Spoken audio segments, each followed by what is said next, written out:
그 이 변호사님이 좋아하는 말 있잖아요. 사건은 살아있는 생물 같아가지고 항상 변한다고. 진짜 다시 생각해도 너무 멋있어.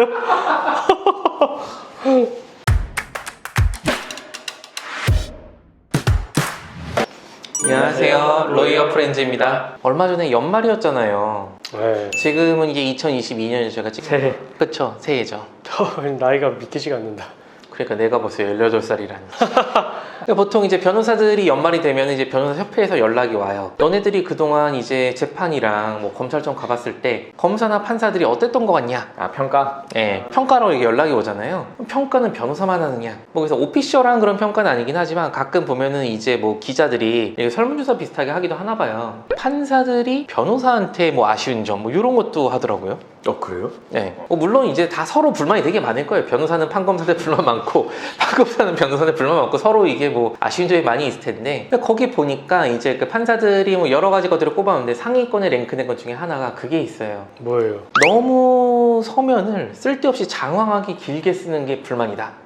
아이, 진짜? 네. 의뢰인들도 그런 분들을 하시는 분 있지 않아요? 예를 들어서 이제 뭐 서면이 나간다 하면은 나가기 전에 보여달라고 하시는 분들이 있어요. 한번 보여드리면은 이런 내용을 추가해야 되지 않을까요? 해서 뭐 그런 내용을 보면은 이제 뭐 교과서에 써 있는 내용 있잖아요. 네. 다른 사람에게 손해를 끼치면은 손해배상을 해야 된다. 뭐 이런 거를 막 서면에 써달라 그러기도 하고. 근데 예를 들어서 제가 이제 그 손 변호사님이 손판사예요 이제. 됐어.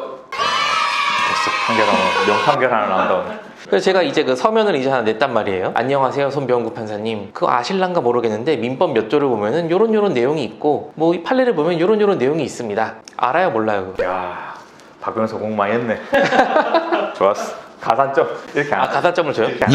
그쵸. 이게 그 법학 시험이면은 이제 가산점을 주겠지만 사실 이제 그 뭐 판사랑 실제로 소송하는 사람 다 프로란 말이에요. 어차피 그런 조문이 있는 건 너도 나도 알고 다 알고 있어요. 물론 의뢰인분들은 그거를 처음 보는 사건이니까 모르실 수는 있겠지만 아는 내용을 굳이 이렇게 주구장창 쓸 이유가 없단 말이에요. 그리고 이제 그 판사는 어쨌든 기록을 보고 판단을 하는 사람이잖아요. 봐야 될 기록이 너무 많아요. 예를 들어 근데 30페이지짜리 이제 서면이 나왔다고 해볼게요. 근데 그 중에 25페이지가 교과서에 있는 내용이에요. 5페이지가 그 당사자의 주장이란 말이에요. 그러면 그 5페이지의 당사자의 주장이 30쪽 중에 어디에 숨어 있는지 확인하려면 다 읽어야 된단 말이에요. 그렇죠. 그러면 이 판사님 짜증이 나요, 안 나요? 짜증이 날 것 같긴 하네. 그게 이제 핵심은 아니니까. 그래서 어차피 이제 그 정말 중요한 내용은 굳이 그렇게 길게 쓸 필요가 없어요. 세상 이치가 그렇다고 생각은 하는데 어떤 거에 대해서 내가 설명을 하잖아요. 근데 내가 거기에 대해서 잘 알고 있으면 절대 어렵고 길게 설명하지 않아요. 맞아. 짧고 누구나 알아들을 수 있을 만한 그런 쉬운 말로 설명한단 말이에요. 오히려 무슨 뭐 알아듣지도 못할 이상한 장황한 말을 하고 전문 단어 쓰고 한다는 것 자체가 그 사람은 거기에 대해 잘 모른다는 얘기예요. 제 서면은 보여드릴 수도 없고 답답하네. 그럼 딱 이해가 되실 텐데. 뭐 서면 한 3줄 정도로 끝내시나요, 그럼? 세 줄로 끝내? 아니, 저는 그 정도. 나보다 뛰어나네. 외계인 아니에요, 외계인?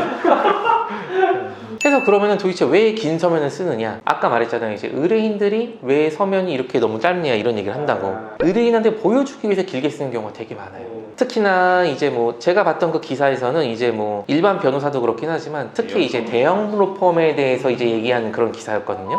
그래서 그 대형 로펌에서 너무 이제 길다. 그리고 서면을 한 번 내는 게 아니잖아요. 이번에 이 얘기 안 하면은 큰일 나는 줄 알아요. 아니에요. 재판 끝나기 전에 또 내면 된단 말이에요. 1회차에서 만약에 100만큼 얘기했다고 해볼게요. 2회차에서 105만큼 얘기하는데 105 중에 100이 중복된 내용이에요. 당연히 싫어하겠죠, 판사가. 5만 얘기하면 되는 거예요. 그렇죠. 근데 어쨌든 클라이언트 입장에서는 봤을 때 뭔가 길면 일단 있어 보이니까 얘네가 뭔가 변호사들이 일을 하는구나 이런 느낌이 있으니까 좀 길게 쓰는 경향이 있는데 실제로는 이제 사건의 핵심을 파악해가지고 그거를 딱 찝는 게 중요하지 길게 쓸 필요가 없죠. 그리고 그 기억나세요? 예전에 저희 같이 이제 그 어떤 그 검사장님하고 밥 먹었던 적 있잖아요. 네네. 그때 그 검사장님이 했던 말이 기억이 나요. 이제 뭐 이게 검찰의 공식적인 오피셜한 입장은 아니에요. 근데 그분이 생각하는 그런 얘기를 해주셨는데 전 되게 와닿더라고요. 사건을 명쾌하게 좀 주장하고 싶으면은 자기 같으면은 서면을 2개를 내겠대요. 하나는 이제 그 의뢰인이 봐도 이해할 수 있게 쭉 길게 풀어 쓴 그런 거 하나. 검사가 보기 위한 짧은 서면. 이렇게 2개 내면은 서로 편하지 않겠냐. 뭐 이런 말씀 하시더라고요.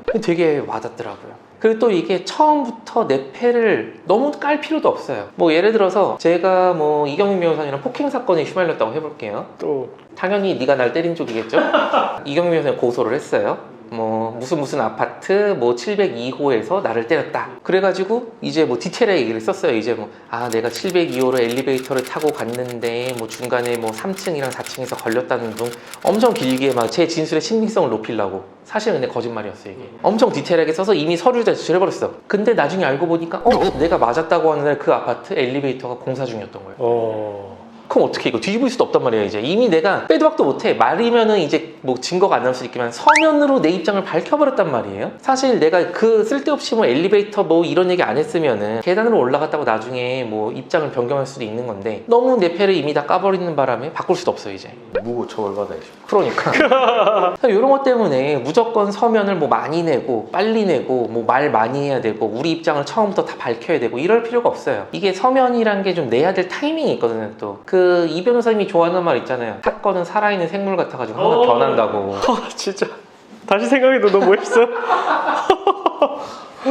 지금 사건을 시작하는 시점에서 이게 어떻게 어느 방향으로 튀어가 나갈지 몰라요. 지금 상황을 봐가면서 그때그때 내 패를 까야지 처음부터 내 패를 다 까면 나중에 그 좀 곤란한 상황에 처할 수도 있다는 거죠. 그래서 그러니까 이런 거를 근데 막 본인이 직접 이제 판단할 수 있으면 제일 좋긴 하겠지만 뭐 해봤어야지 이제 이런 얘기를 하면은 요런 반박이 들어올 수 있으니까 이걸 알 수 있을 거잖아요. 그래서 이런 게 좀 힘들다 싶으시면은 전문가의 도움을 받는 것도 좋겠죠. 그리고 또 본인이 서면을 직접 쓰다 보면은 그런 게 있어요. 한번 쓰고 읽어보잖아요. 너무 대단해. 너 그거 느끼는구나.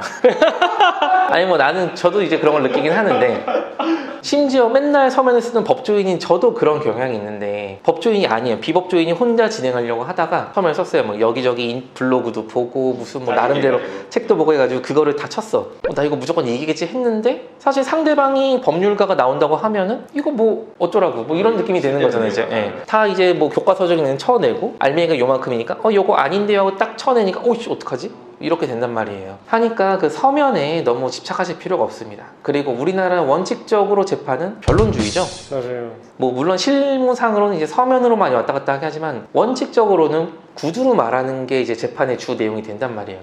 오늘은 그래가지고 제가 최근에 기사도 보고 서면 관련해가지고 문의 들어오시는 그 의뢰인들 얘기를 듣고 나서 이제 거기에 대해서 좀 말씀을 드려보고자 영상을 촬영해봤습니다. 여러분 재판은 변론입니다. 서면에 너무 집착하지 마세요. 감사합니다.